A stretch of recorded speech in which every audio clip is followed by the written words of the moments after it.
Diário Estoico. 366 lições sobre sabedoria, perseverança e a arte de viver. Parte 1.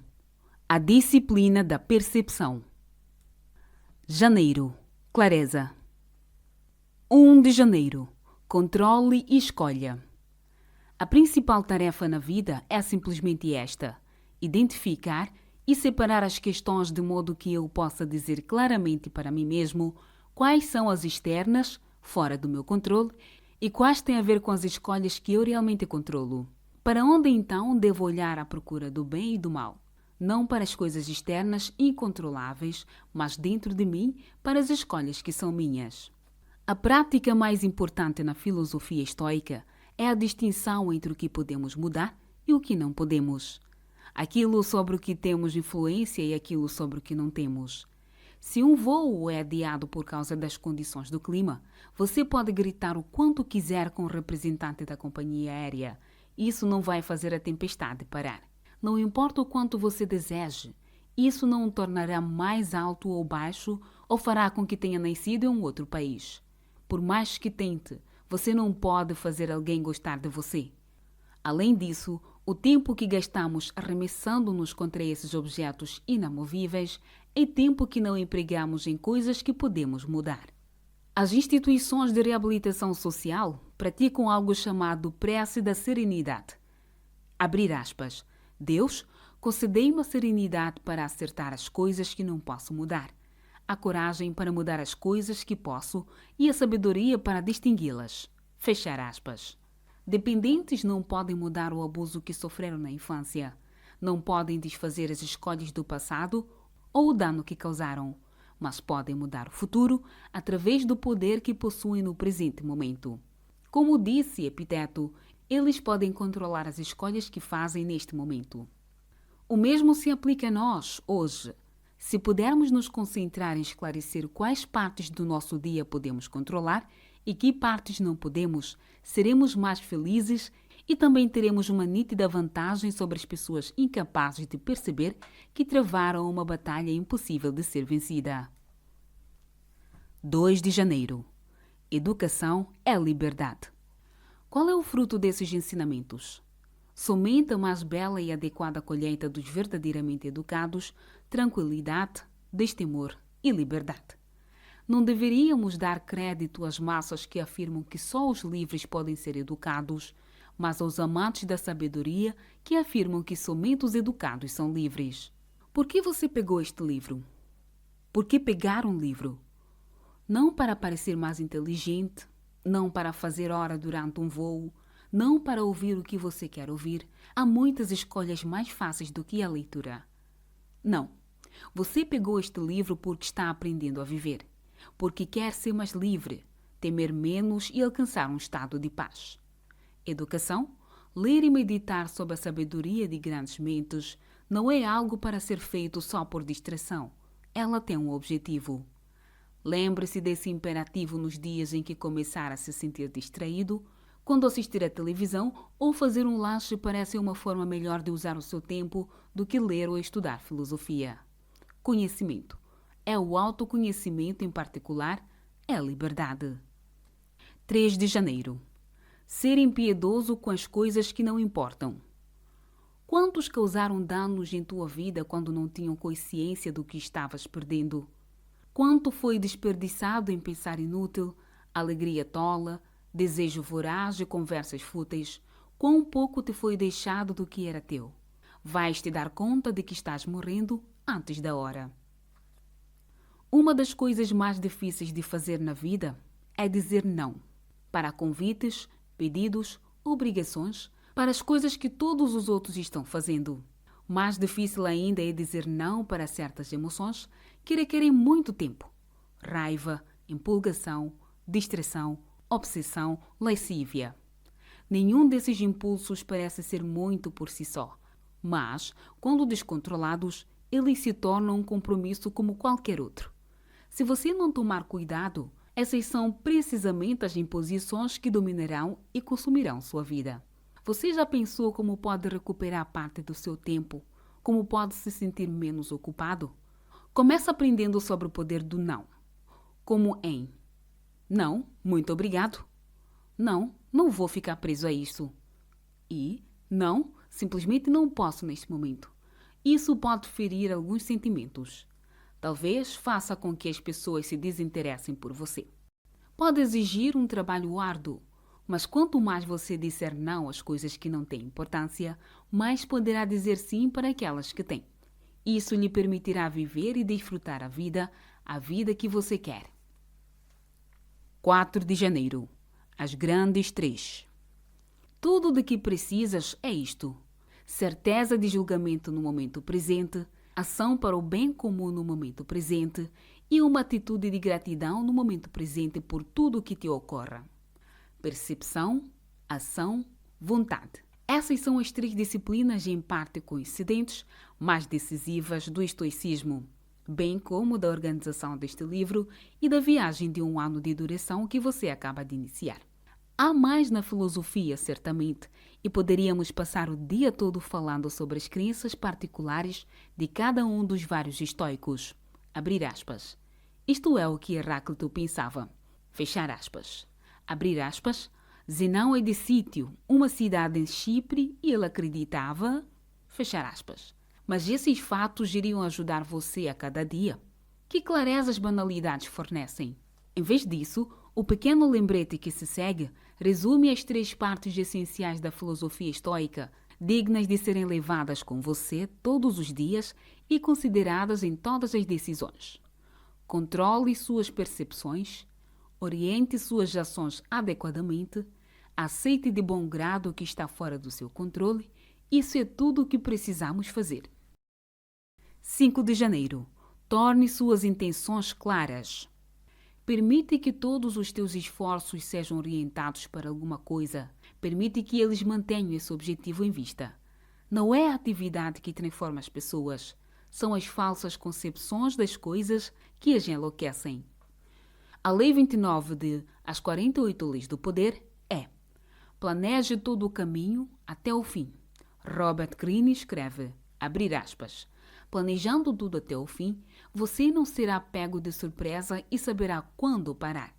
Guie gentilmente a sorte e ajude a determinar o futuro pensando com antecedência. Fechar aspas. O segundo hábito em Os 7 Hábitos de Pessoas Altamente Eficazes é: comece com o fim em mente. Ter um objetivo em mente não é garantia de que você vá alcançá-lo. Nenhum estoico toleraria tal suposição. Mas não ter um objetivo é uma garantia de que você não o alcançará. Para os estoicos, oeses, falsas concepções, são responsáveis não só por perturbações na alma, mas também por vidas e operações caóticas e disfuncionais. Quando seus esforços não são dirigidos para uma causa ou um objetivo, como você saberá o que fazer dia após dia? Como saberá quando já obteve o suficiente, quando alcançou a sua meta, quando se desviou dela, se nunca definiu essas coisas? A resposta é: você não pode, e assim é impelido para o fracasso. Ou pior, para a loucura decorrente da anarquia de não se ter uma direção. 6 de janeiro. Onde, quem, o que e porquê. Uma pessoa que não sabe o que é o universo, não sabe onde está. Aquela que desconhece seu objetivo na vida, não sabe quem é ou o que é o universo. Quem desconhece todas essas coisas, não sabe por que está aqui. Assim, o que pensar de pessoas que buscam ou evitam louvor daqueles que não têm conhecimento algum de onde estão ou de quem são? O falecido comediante Mitch Hedberg contava uma história engraçada em suas apresentações. Certa vez, ao se sentar para dar uma entrevista ao vivo, o apresentador da rádio lhe perguntou: então, quem é você? Nesse momento, ele pensou: será que esse cara é uma pessoa realmente profunda ou eu vim parar na estação errada? Quantas vezes nos fazem perguntas simples como: quem é você? O que você faz? Ou de onde você é? E nós consideramos as superficiais, se é que chegamos a considerá-las alguma coisa. Nos limitamos a dar respostas superficiais a elas. Mas, com uma arma apontada para a cabeça, a maioria das pessoas não poderia dar uma resposta muito significativa. Você seria capaz? Você dedicou tempo para perceber com mais clareza quem é você e o que você representa? Ou está ocupado demais perseguindo coisas sem importância, seguindo as influências erradas e caminhos decepcionantes, insatisfatórios ou inexistentes? 7 de janeiro. As 7 funções claras da mente. O trabalho apropriado da mente é o exercício de escolha, recusa, anseio, repulsa, preparação, objetivo e consentimento. O que pode, então, comprometer e impedir o funcionamento apropriado da mente? Nada, senão as decisões deturpadas tomadas por ela própria. Vamos decompor uma dessas tarefas. Escolha fazer e pensar corretamente. Recusa da tentação. Anseio por ser melhor. Repulsa da negatividade, das más influências, do que não é verdade. Preparação para o que nos espera ou para o que quer que possa acontecer. Objetivo, nosso princípio orientador e prioridade máxima. Consentimento, estar livre de engano quanto ao que está dentro ou fora do nosso controle e se sentir pronto para aceitar o último. É para isso que serve a nossa mente. Devemos nos assegurar de que é isso que ela faz e ver tudo o mais como transtorno ou deturpação. 8 de janeiro. Perceber nossos vícios.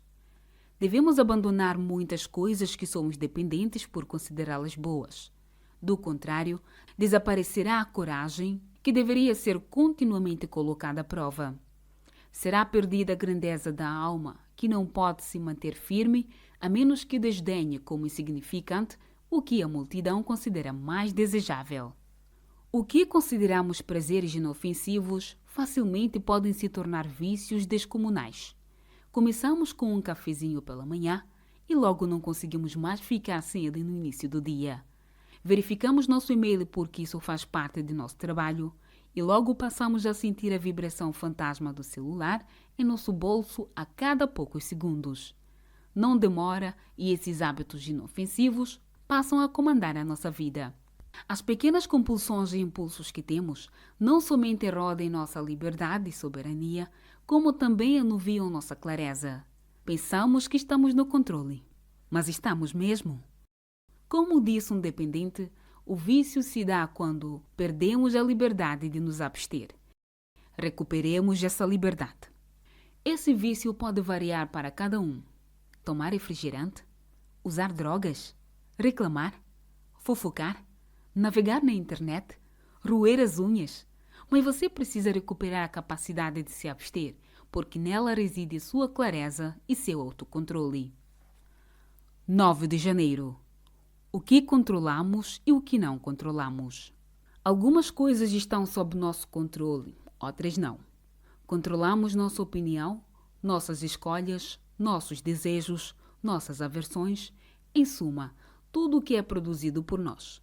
Não controlamos nosso corpo, nossos bens, nossa reputação, nossa posição, em suma, tudo o que não é produzido por nós. As coisas que estão sob o nosso controle são por natureza livres, desimpedidas, sem entraves, ao passo que aquelas que não estão são fracas, servis, podem ser impedidas e não nos pertencem. Hoje não controlará os acontecimentos do dia. Isso é assustador?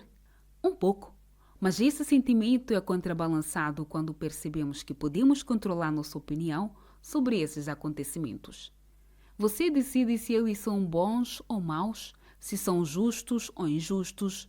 Você não controla as pessoas, a sorte, o karma, o que for o mundo. Tudo o que temos é a nossa mente. Lembre-se disso. Hoje, quando tentar estender o seu alcance para fora, ele estará em uma direção muito melhor, mais apropriada, se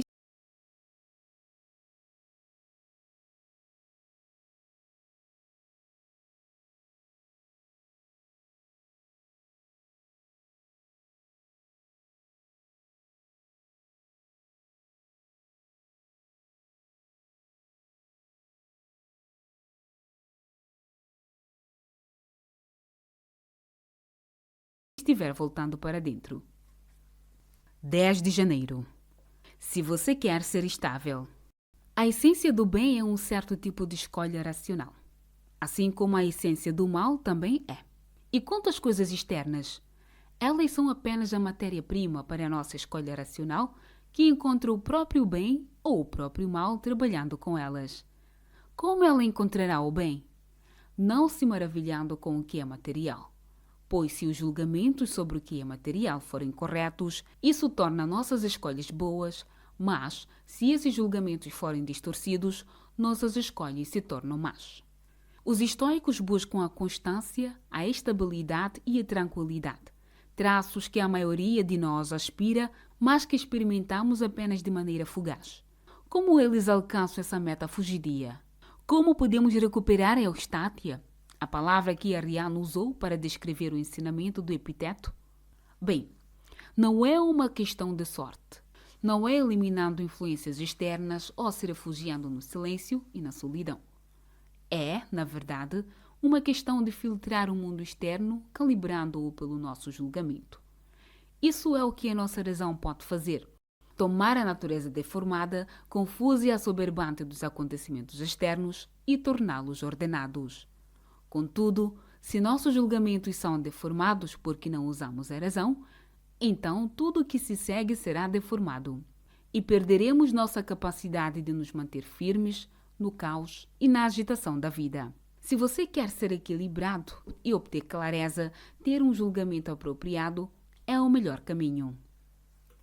11 de janeiro. Se você quer ser instável. Pois se uma pessoa volta a própria atenção para suas escolhas racionais e suas ações, ela conseguirá conquistar a possibilidade de prevenção. Se, no entanto, ela desviar a atenção de suas escolhas racionais para as coisas que não estão sob seu poder, procurando evitar o que é controlado por outros, ficará então agitada, temerosa e instável. A imagem do filósofo Zen é um monge nas colinas verdejantes e tranquilas ou num belo templo em algum penhasco rochoso. Os estoicos são a antítese dessa ideia. Eles são o homem na feira livre, o senador no fórum, a corajosa esposa esperando que seu soldado retome a batalha, o escultor atarefado em seu ateliê. Ainda assim, estão tão em paz quanto o filósofo Zen. Epiteto está lhe lembrando que a serenidade e a estabilidade resultam das suas escolhas e do seu julgamento, não do seu ambiente. Se você procura evitar toda a perturbação, a tranquilidade, outras pessoas, acontecimentos externos, estresse, nunca será bem-sucedido. Seus problemas o seguirão para onde quer que você corra ou onde quer que se esconda. Mas se você procura evitar os julgamentos perniciosos e perturbadores que causam esses problemas, então estará estável e firme onde quer que se encontre. 12 de janeiro. O único caminho para a serenidade. Mantenha este pensamento em mente ao alvorecer e ao longo do dia e da noite. Há somente um caminho para a felicidade, que é abandonar tudo o que está fora da tua esfera de escolha, não considerando mais nada como tua posse, entregando tudo a Deus e à sorte. Esta manhã, lembre-se do que está em seu controle e do que não está. Lembre-se de se concentrar no primeiro e não no segundo. Antes do almoço, lembre-se de que a única coisa que você possui de verdade é a sua capacidade de fazer escolhas e de usar a razão e o julgamento de fazê-lo. Esta é a única coisa que jamais pode ser completamente tirada de você. À tarde, lembre-se de que, a não ser pelas escolhas que você faz, seu destino não depende inteiramente de você. O mundo está girando e nós giramos com ele, em qualquer direção, seja ela boa ou má. À noite, lembre-se novamente do quanto está fora do seu controle e de onde suas escolhas começam e terminam. Ao se deitar, lembre-se de que o sono é uma forma de entrega e de confiança e de como ele chega facilmente.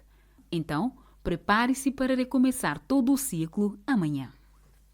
13 de janeiro. Círculo de controle.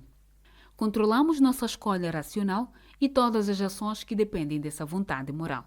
O que não está sob nosso controle são o corpo e qualquer parte dele, nossos bens, pais, irmãos, filhos e nosso país. Qualquer coisa com que poderíamos nos associar. Isso é importante o bastante para que mereça ser repetido. Uma pessoa sensata sabe o que está dentro do seu círculo de controle e o que está fora. A boa notícia é que é muito fácil lembrar o que está dentro do nosso controle. Segundo os estoicos, o círculo de controle contém apenas uma coisa: sua mente. Isso mesmo, nem seu corpo físico está completamente dentro do círculo. Afinal, você poderia ser acometido por uma doença ou deficiência física a qualquer momento. Você poderia estar em uma viagem internacional e ser preso por engano. Mas isso é uma notícia boa, porque reduz drasticamente a quantidade de coisas sobre as quais você precisa pensar. Existe clareza na simplicidade. Enquanto todas as outras pessoas estão correndo de um lado para o outro com uma lista de responsabilidade de 1 quilômetro de compromisso, cheia de coisas pelas quais não são realmente responsáveis, você tem apenas essa lista de um item. Você precisa controlar apenas isso: suas escolhas, sua vontade, sua mente. Por isso, cuide dela.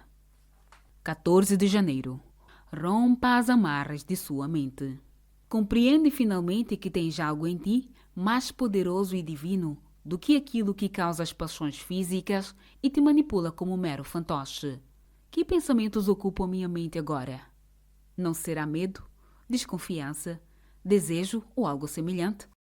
Pense em todos os interesses que disputam uma parte do seu bolso ou um segundo de sua atenção.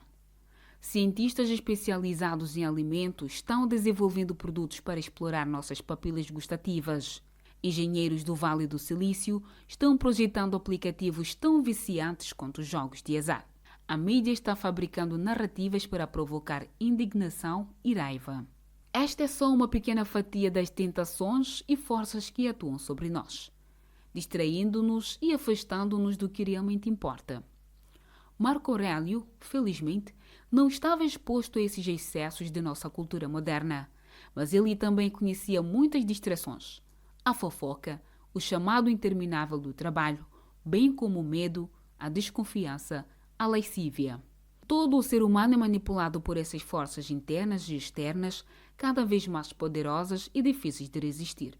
A filosofia nos pede que prestemos uma atenção cuidadosa e nos esforcemos para ser mais que um peão no tabuleiro. Como disse Viktor Frankl em A Vontade de Sentido, abre aspas, o homem é empurrado por impulsos, mas puxado por valores, fechar aspas. Esses valores e a consciência interior nos impedem de sermos marionetes. Sem dúvida, prestar atenção é algo que demanda trabalho e consciência, mas isso não é melhor do que ser manipulado como uma marionete? 15 de janeiro. A paz está em manter o rumo. A tranquilidade não pode ser conquistada, exceto por aqueles que alcançaram uma capacidade de julgamento constante e firme. Os demais vão e vêm em suas decisões, oscilando entre um estado de rejeição e de aceitação das coisas. Qual é a causa desse vai e vem? É que nada está claro e eles dependem do mais incerto dos guias, a opinião comum. Em seu ensaio sobre a tranquilidade, Sêneca usa a palavra grega euthymia, que ele define como acreditar em si mesmo e confiar que está no caminho correto e não duvidar disso ao seguir a miríade das trilhas daqueles que vagam com todas as direções. É esse estado da mente que diz, ele produz tranquilidade. A clareza de visão nos permite ter essa crença. Isso não quer dizer que vamos sempre estar 100% certos de tudo, nem que deveríamos estar. Em vez disso, trata-se de que estejamos seguros de que rumamos, em geral, na direção certa, seguros de que não precisamos nos comparar o tempo todo às outras pessoas ou mudar de ideia a cada 3 segundos com base em informações novas. Ao contrário, encontramos tranquilidade e paz quando identificamos nosso caminho e aderimos a ele. Manter o curso, naturalmente fazendo ajustes aqui e ali, mas ignorando as sereias que cantam para nos distrair e nos fazer virar em direção aos rochedos. 16 de janeiro. Nunca faça nada por hábito.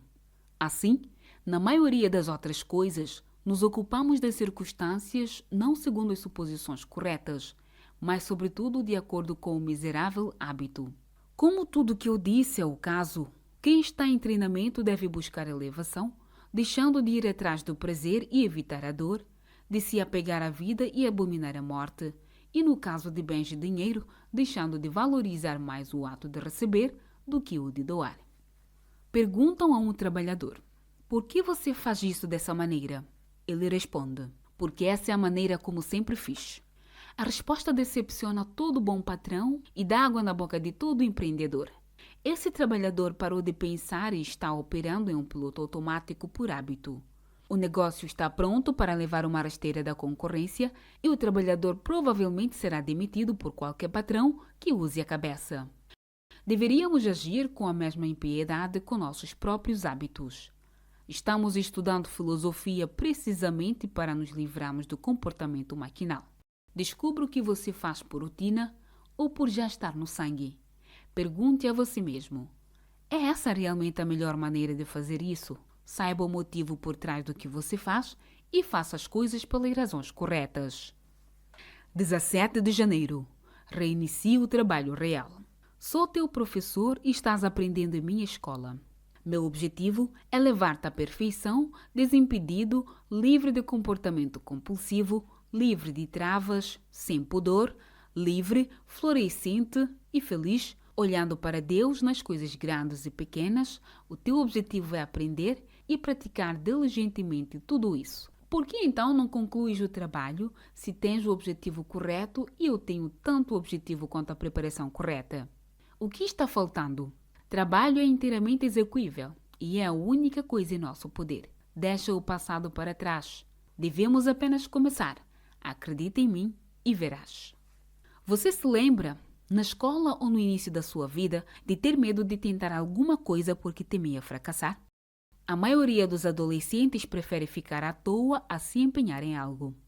Os esforços indolentes sem convicção lhes permitem uma desculpa pronta, abrir aspas, não tem importância, eu não estava nem tentando, fechar aspas. À medida que ficamos mais velhos, o fracasso não é mais tão desprovido de consequências. O que está em jogo não é uma nota arbitrária ou ganhar um troféu em um esporte na quadra, mas a qualidade de sua vida e sua capacidade de lidar com o mundo à sua volta.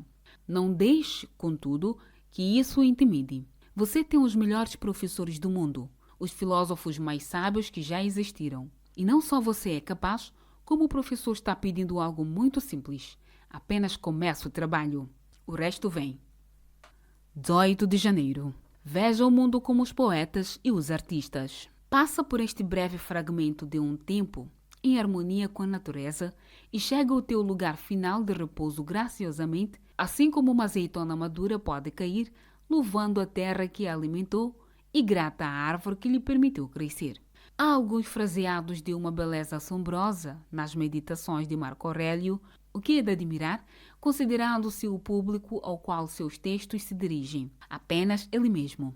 Numa passagem, ele louva o encanto e a sedução do processo da natureza e as hastes de grão maduro se curvando, a testa franzida do leão, a espuma escorrendo da boca do urso. Deveríamos agradecer ao professor de retórica, Marco Aurélio Frontão, pelas imagens nessas vívidas passagens. Frontão, por muitos considerado o melhor orador de Roma depois de Cícero, foi escolhido pelo pai adotivo de Marco Aurélio para ensinar a pensar, escrever e falar.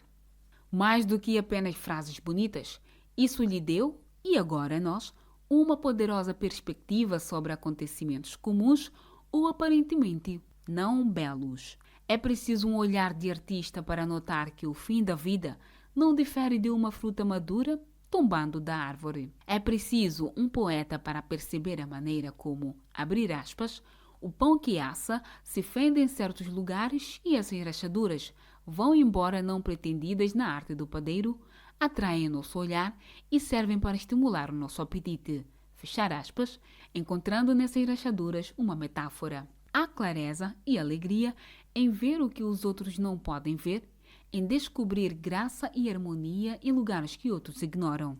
Isso não é muito melhor do que enxergar o mundo como um lugar sombrio? 19 de janeiro. Aonde quer que vá, lá está a sua escolha. Um pódio e uma prisão são ambos lugares, um elevado e outro baixo. Mas nos dois tua liberdade de escolha pode ser mantida se assim desejares. Todos os estoicos ocupavam posições muito diferentes na vida. Alguns eram ricos, já outros haviam nascido na base da rígida hierarquia romana. Para alguns, as coisas eram fáceis. Para outros, inconcebivelmente difíceis. Isso também é verdade a respeito de nós. Todos chegamos à filosofia vindos de diferentes origens e mesmo em nossa vida experimentamos períodos de boa e má sorte. Mas em todas as situações, adversas ou vantajosas, devemos fazer apenas uma coisa. Nos concentramos no que está sob nosso controle em oposição ao que não está. Agora mesmo poderíamos estar abatidos com as lutas, ao passo que apenas alguns anos atrás talvez tivéssemos vivido no luxo e dentro de apenas poucos dias poderíamos estar tão bem que o sucesso seria realmente um fardo. Uma coisa permanecerá constante: nossa liberdade de escolha, tanto no quadro geral quanto no restrito. Na verdade, isso é clareza. Não importa quem somos ou onde estamos, o que interessa são nossas escolhas. O que são elas? Como iremos avaliá-las? De que maneira fazemos a maioria delas? Essas são perguntas que a vida nos faz, seja lá qual for a nossa posição. Como você responderá? 20 de janeiro. Reacenda seus pensamentos. Teus princípios não podem ser extintos a menos que apagues os pensamentos que os alimentam, pois está sempre em teu poder reacender novos. É possível começar a viver de novo. Vê as coisas de forma diferente, como fazias outrora. É assim que se reinicia a vida. Você teve semanas ruins? Afastou-se dos princípios e crenças que lhe são caros? Isso é completamente normal. Acontece com todos nós. Provavelmente aconteceu com Marco Aurélio. Pode ter sido por isso que ele escreveu a nota acima para si mesmo. Talvez ele estivesse lidando com senadores difíceis ou tendo dificuldades com seu filho problemático. Talvez nessas situações ele tenha perdido as estribeiras, ficando deprimido ou deixando de entrar em contato consigo mesmo. Quem não faria isso? Mas o que devemos lembrar aqui é: não importa o que aconteça, não importa como nossa atitude foi decepcionante no passado, os próprios princípios permanecem inalterados. Podemos retomar e abraçá-los a qualquer momento. O que aconteceu ontem, o que aconteceu 5 minutos atrás, é o passado. Podemos reacender nossos pensamentos e recomeçar sempre que quisermos. Por que não fazer isso agora mesmo? 21 de janeiro. Um ritual matinal. Pergunta a ti mesmo o seguinte, antes de mais nada, todas as manhãs: o que me falta para estar livre da paixão? E quanto à tranquilidade? O que sou? Um mero corpo? Um proprietário ou uma reputação? Nenhuma dessas coisas. O que então? Um ser racional. O que é exigido de mim? Que medite sobre tuas ações. Como me desviei da serenidade? O que fiz de hostil, antissocial ou desatencioso?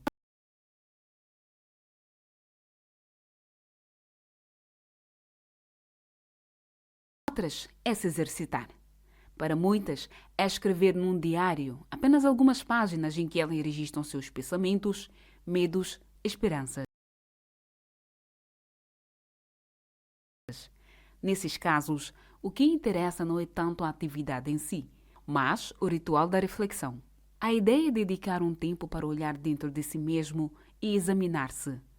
Tirar esse tempo é o que os estoicos defendiam mais do que qualquer outra coisa. Não sabemos se Marco Aurélio escrevia suas meditações de manhã ou à noite, mas sabemos que ele arranjava seus momentos de tranquilidade solitária e que ele escrevia para si mesmo, não para alguém. Se você está procurando um lugar para começar o próprio ritual, não pode fazer melhor que o exemplo de Marco Aurélio e a lista de perguntas de Epiteto. Todos os dias, a partir de hoje, faça essas perguntas difíceis a si mesmo. Deixe a filosofia e o trabalho árduo guiarem-no para respostas melhores, uma manhã de cada vez, ao longo de uma vida. 22 de janeiro. A revisão do dia. Manterei constante vigilância sobre mim mesmo e, muito proveitosamente, submeterei cada dia uma revisão. Porque é isso que nos torna maus, que nenhum de nós rememora a própria vida. Refletimos apenas sobre o que estamos prestes a fazer. Entretanto, nossos planos para o futuro provêm do passado. Numa carta ao seu irmão mais velho, novato, Sêneca descreve um exercício bom que pegou emprestado de outro proeminente filósofo. No fim de cada dia, ele fazia a si mesmo variações das seguintes questões: que mau hábito reprimi hoje? Como estou melhor? Minhas ações foram justas? Como posso melhorar? No início ou fim de cada dia, o estoico se senta com seu diário e revisa o que fez, o que pensou, o que poderia ser melhorado. É por essa razão que As Meditações de Marco Aurélio é um livro um tanto impenetrável. Era para sua própria clareza, não para o benefício público. Tomar nota de exercícios estoicos era, e ainda é, uma forma de os praticar, tal como poderia ser repetir uma prece ou um hino. Mantenham um diário, seja ele um arquivo no computador, seja um pequeno caderno. Dedique tempo para recordar conscientemente os acontecimentos do dia anterior.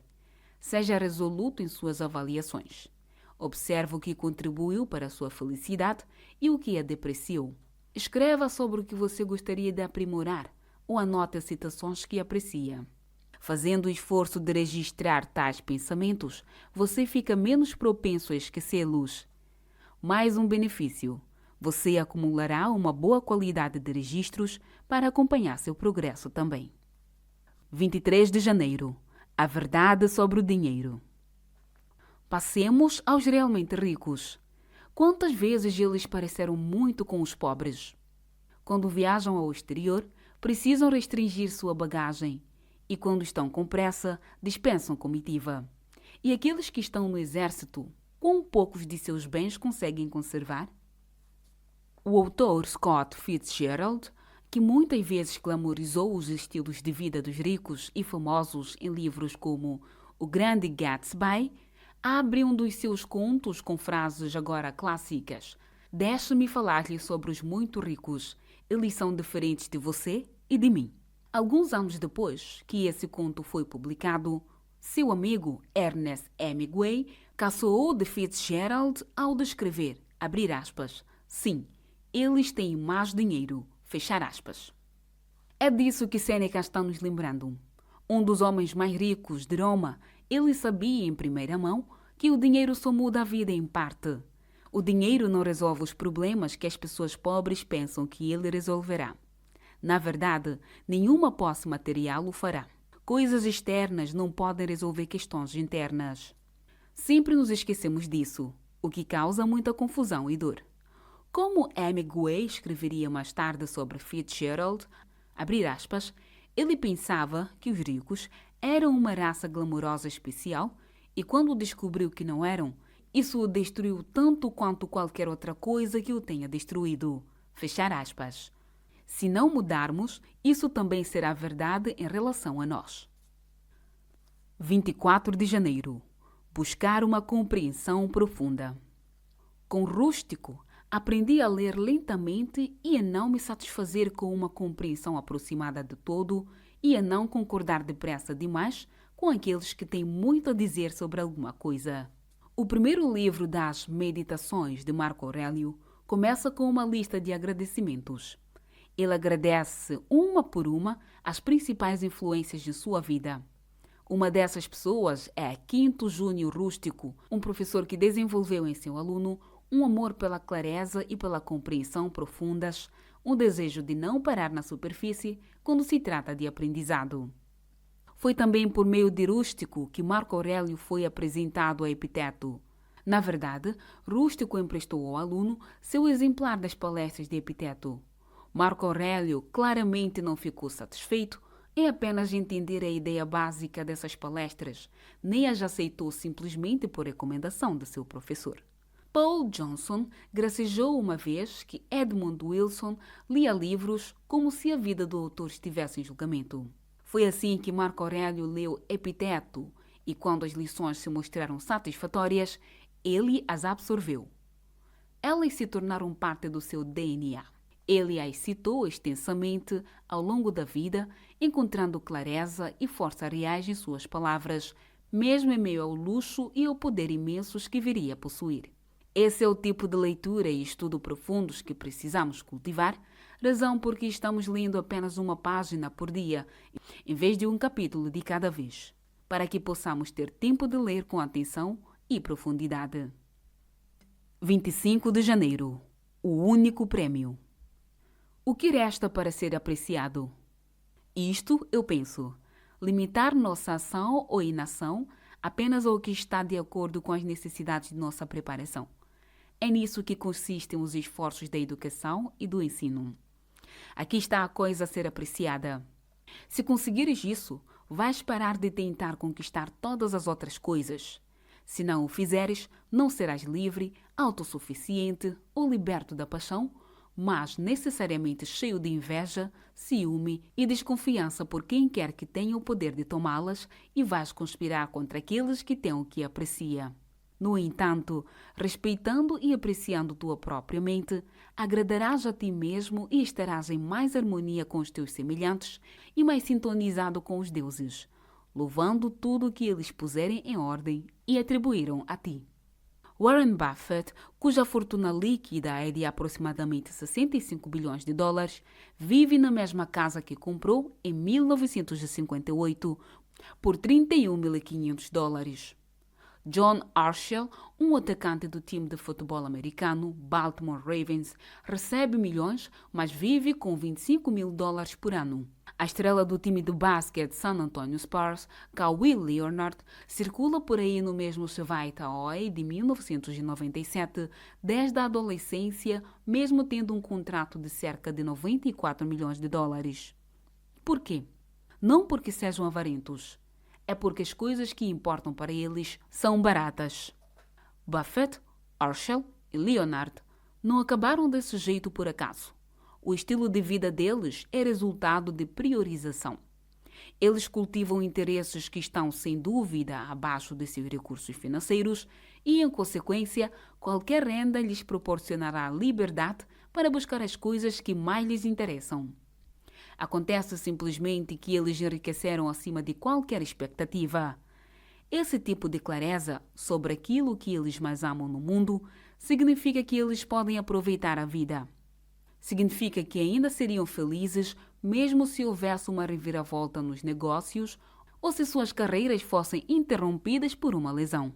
Quanto mais coisas desejamos e mais temos de fazer para ganhar ou alcançá-las, menos aproveitamos verdadeiramente a vida e menos livres somos. 26 de janeiro. O poder de um mantra.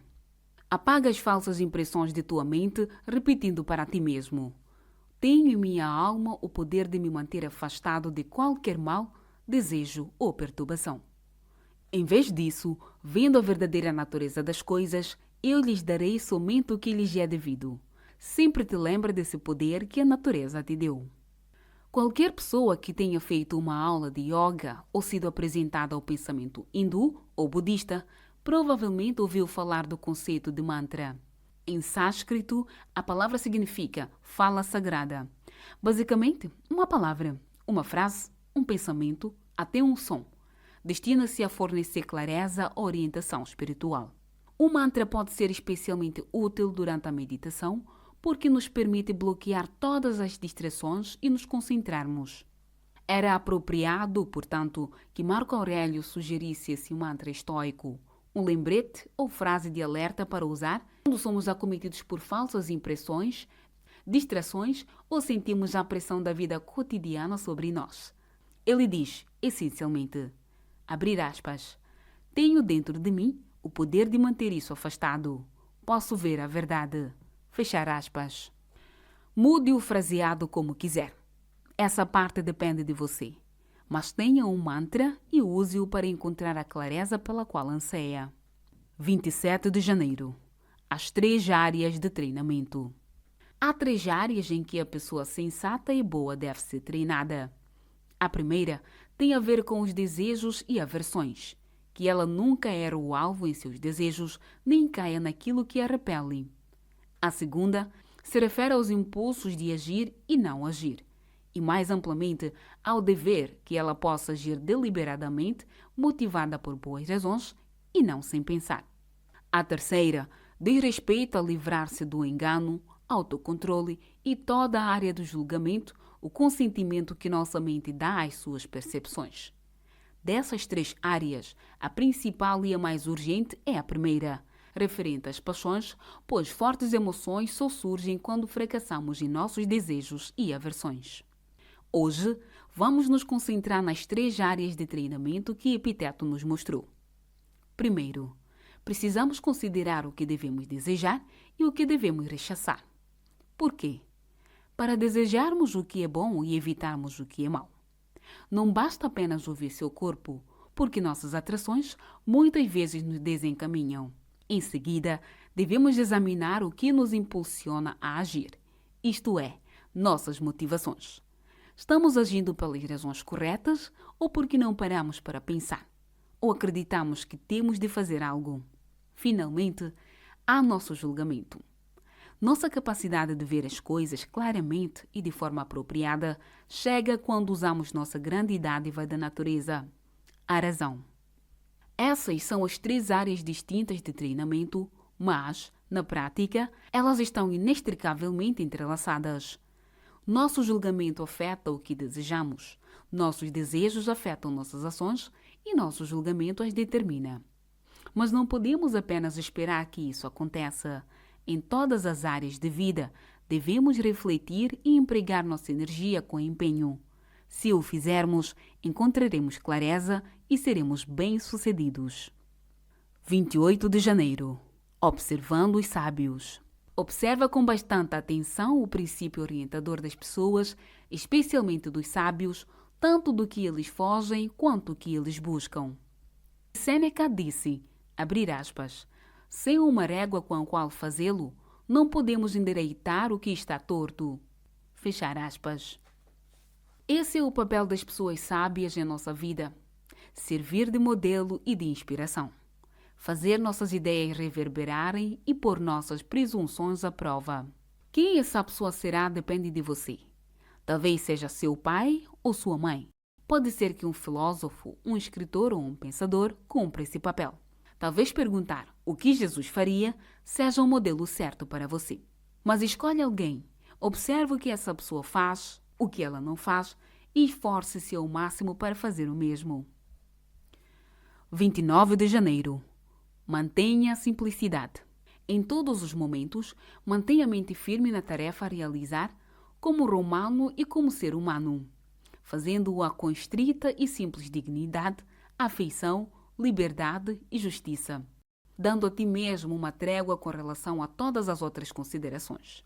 Podes fazer isso se abordares cada tarefa como se ela fosse a última, abandonando toda a distração, subversão passional da razão e todo o drama, vaidade e queixa com relação à parte que coube a ti. Tu podes ver que basta dominar alguns princípios para se servir de uma vida abundante e devota. Pois, se mantiveres a vigilância sobre essas coisas, os deuses não pedirão mais. Cada dia nos apresenta a possibilidade de pensarmos além do necessário sobre tudo. O que eu deveria vestir? Será que eles gostam de mim? Estou comendo bem? O que acontecerá na minha vida? Será que o meu chefe está satisfeito com o meu trabalho? Hoje, vamos nos concentrar no que está diante de nós. Seguiremos a máxima que o técnico Bill Belichick, do time de futebol americano New England Patriots, diz aos seus jogadores: faça o seu trabalho. Como um romano, como um bom soldado, como um mestre de nosso ofício. Não precisamos de nos perder em 1000 outras distrações ou nos assuntos alheios. Marco Aurélio diz que deveríamos encarar cada tarefa como se fosse a última, porque ela de fato poderia ser. E mesmo que não seja, fazer de qualquer jeito o que você tem em mãos não ajuda em nada. Encontre clareza na simplicidade de fazer o seu trabalho hoje. 30 de janeiro. Você não tem de estar no comando de tudo. Se desejas melhorar, contenta-te em parecer desinformado ou estúpido em assuntos que desconheces. Não desejas parecer informado. E se alguns te consideram alguém importante, desconfia de ti mesmo. Uma das coisas mais extraordinárias que você pode fazer, como ser humano, em nosso mundo midiático hiperconectado 24 horas por dia, 7 dias por semana, é dizer não sei. Ou, de maneira mais provocativa, não me importo. A maior parte da sociedade parece ter adotado como mandamento que devemos saber de tudo o que está acontecendo, assistir a todos os episódios de todas as séries de televisão aclamadas pela crítica, acompanhar os noticiários religiosamente e nos apresentarmos para os outros como indivíduos informados e conhecedores do mundo. Mas onde estão as provas de que isso é mesmo necessário? Essa obrigação é imposta por lei?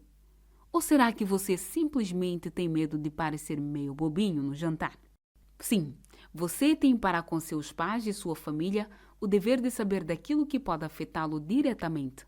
Mas é só isso. Quanto tempo, energia e capacidade mental você teria mais se cortasse drasticamente seu consumo de mídia? O quanto se sentiria mais descansado e presente se parasse de se abalar e se indignar diante de cada escândalo, furo de reportagem e possível crise, muitas das quais nunca chegam a ocorrer no final das contas. 31 de janeiro.